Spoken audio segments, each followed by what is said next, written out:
Guys, welcome to success by Shikha my official YouTube channel. और मैं हूं शिखा और आज हम लोग 21 जुलाई के कुछ इंपॉर्टेंट करंट अफेयर्स देखेंगे। और हाँ, अगर मेरा कंटेंट अच्छा लगे तो चैनल को लाइक शेयर सब्सक्राइब जरूर कीजिएगा। अब देखते हैं आज का हमारा पहला क्वेश्चन क्या है। तो हमारा पहला क्वेश्चन है कि अंतर्राष्ट्रीय शतरंज दिवस कब मनाया जाता है। तो हमारा पहला ऑप्शन है 17 जुलाई, दूसरा है 18 जुलाई, तीसरा है 20 जुलाई और चौथा है 19 जुलाई। तो अंतर्राष्ट्रीय शतरंज दिवस जो है ये आपका 20 जुलाई को मनाया जाता है। और ये कब से मनाया जाता है, तो ये 1924 से मनाया जाता है। 1924 में ही इंटरनेशनल चेस फेडरेशन की स्थापना हुई थी 20 जुलाई 1924 में। और तभी से ये अंतर्राष्ट्रीय शतरंज दिवस मनाया जाता है।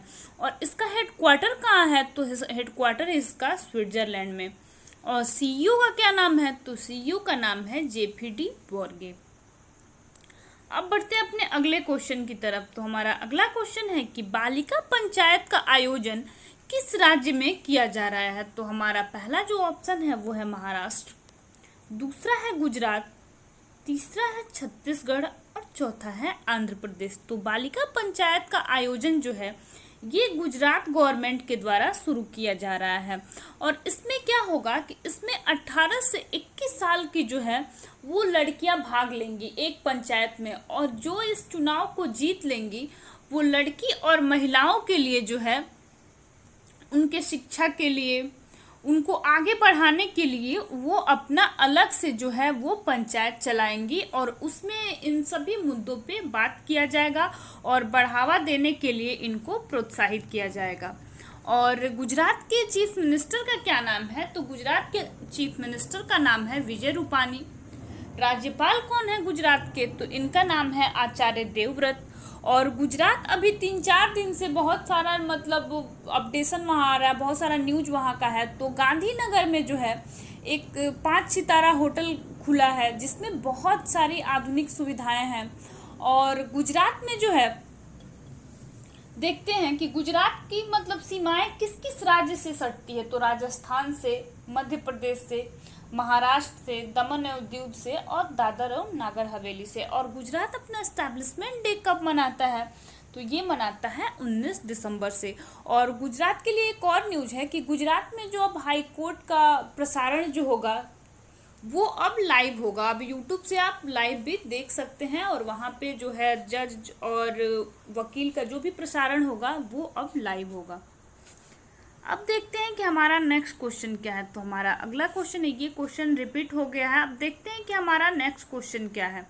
तो हमारा अगला क्वेश्चन है कि कौन सी राज्य सरकार दस्तावेजों के सत्यापन के साथ जालसाजी से बचने के लिए ब्लॉकचेन तकनीक का उपयोग करके शैक्षिक दस्तावेज जारी करेगा। तो हमारा पहला ऑप्शन है केरल, दूसरा है मिजोरम, तीसरा है महाराष्ट्र और चौथा है इनमें से कोई नहीं। तो ये जो है सरकारी दस्तावेज को जो है वो जालसाजी से बचने के लिए ब्लॉकचेन तकनीक का उपयोग करके और शैक्षिक दस्तावेज जारी करेगा, ये आपका महाराष्ट्र गवर्नमेंट है। और महाराष्ट्र का लिटरेसी रेट देखा जाए तो ये है 82.34%। विधानसभा में कितना सीट है यहाँ पे, तो 289 सीट विधानसभा में है।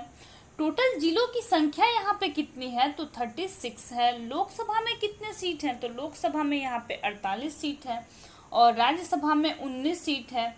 और डैम कौन सा यहाँ का फेमस है, तो कोयना है, जायकावाड़ी डैम है, गोदावरी है और पेंच डैम है।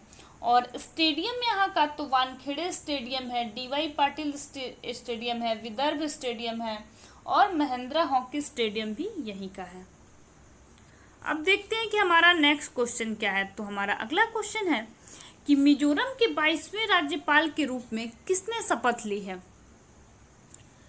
तो हमारा पहला जो ऑप्शन है वो है कंभमपति हरिबाबू, दूसरा है जोरमथांगा, तीसरा है श्रीधरन पिल्लई और चौथा है इनमें से कोई नहीं।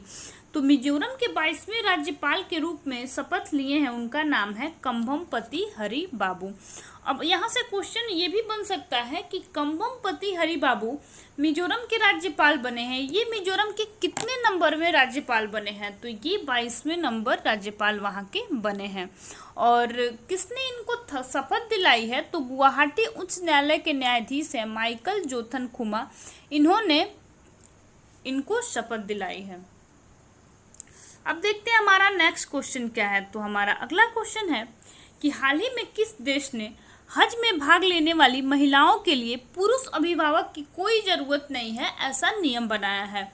तो हमारा पहला जो ऑप्शन है वो है पाकिस्तान, दूसरा है भारत, तीसरा है इजराइल और चौथा है सऊदी अरब। तो ये ऐसा नियम जो है ये सऊदी अरब के गवर्नमेंट के द्वारा बनाया गया है। और सऊदी अरब की राजधानी कहाँ है? तो ये है रियाद और मुद्रा यहाँ पे चलती है रियाल। और पाकिस्तान की राजधानी कहाँ है? तो पाकिस्तान की राजधानी है इस्लामाबाद और करेंसी यहाँ पे चलती है रुपया। और इजराइल की राजधानी कहाँ है? तो इजराइल की राजधानी है यरूशलेम और करेंसी यहाँ पे क्या चलता है? तो करेंसी यहाँ पे न्यू शेकल चलता है। अब देखते हैं कि हमारा नेक्स्ट क्वेश्चन क्या है। तो हमारा अगला क्वेश्चन है कि सरकार किस शहर में इंडियन इंस्टीट्यूट ऑफ हेरिटेज की स्थापना करेगी? तो हमारा पहला जो ऑप्शन है वो है गुड़गांव, दूसरा है गाजियाबाद, तीसरा है नोएडा और चौथा है इनमें से कोई नहीं। तो इंडियन इंस्टीट्यूट ऑफ हेरिटेज की स्थापना जो है ये सरकार नोएडा में स्थापित करेगी। अब देखते हैं हमारा नेक्स्ट क्वेश्चन क्या है। तो हमारा अगला क्वेश्चन है विश्व भर में विदेशी मुद्रा भंडार में भारत का स्थान जो है ये कितने पे है? तो हमारा पहला ऑप्शन है भारत तीसरे नंबर पे है, दूसरा है 5वें नंबर पे है, तीसरा है चौथे नंबर पे है और चौथा है 6ठे नंबर पे है। तो विश्व भर में विदेशी मुद्रा भंडार के मामले में भारत की जो रैंक है वो 5th पे है। और फर्स्ट पे किसका रैंक है? तो फर्स्ट पे है चीन, सेकंड पे है जापान, थर्ड पे है स्विट्जरलैंड और 4th पे है रूस और 5वें पे मेरा भारत है। अब देखते हैं कि हमारा नेक्स्ट क्वेश्चन क्या है। तो हमारा अगला क्वेश्चन है कि वेतन खातों के लिए कोटक महिंद्रा बैंक ने किस सेना के साथ समझौता ज्ञापन पे हस्ताक्षर किए हैं?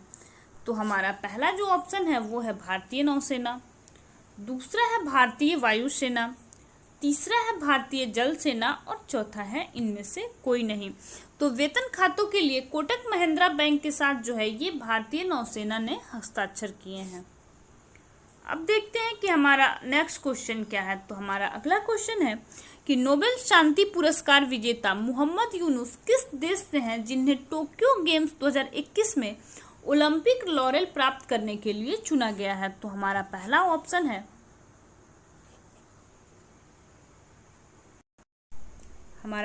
ऑप्शन है बांग्लादेश, दूसरा है भूटान, तीसरा है श्रीलंका और चौथा है नेपाल। तो नोबेल शांति पुरस्कार विजेता मोहम्मद यूनुस जो है ये बांग्लादेश से हैं और बांग्लादेश की राजधानी कहाँ है? तो बांग्लादेश की राजधानी है ढाका और करेंसी यहाँ पे चलती है टका।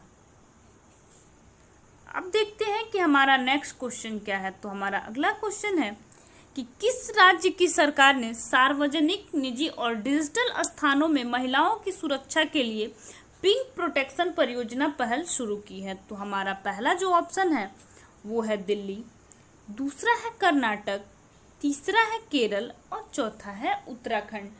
तो ये जो है महिलाओं के लिए पिंक प्रोटेक्शन परियोजना पहल ये केरल गवर्नमेंट के द्वारा शुरू किया गया है। और केरल की राजधानी कहाँ है? तो केरल की राजधानी है तिरुवनंतपुरम और सबसे ज़्यादा लिटरेसी रेट जो है वो केरल का ही है और सबसे ज़्यादा अगर सेक्स रेशियो देखा जाए तो सबसे अच्छा पूरे ऑल इंडिया में यहीं का है। और आज के लिए इतना ही, मिलते हैं फिर नेक्स्ट क्लास में।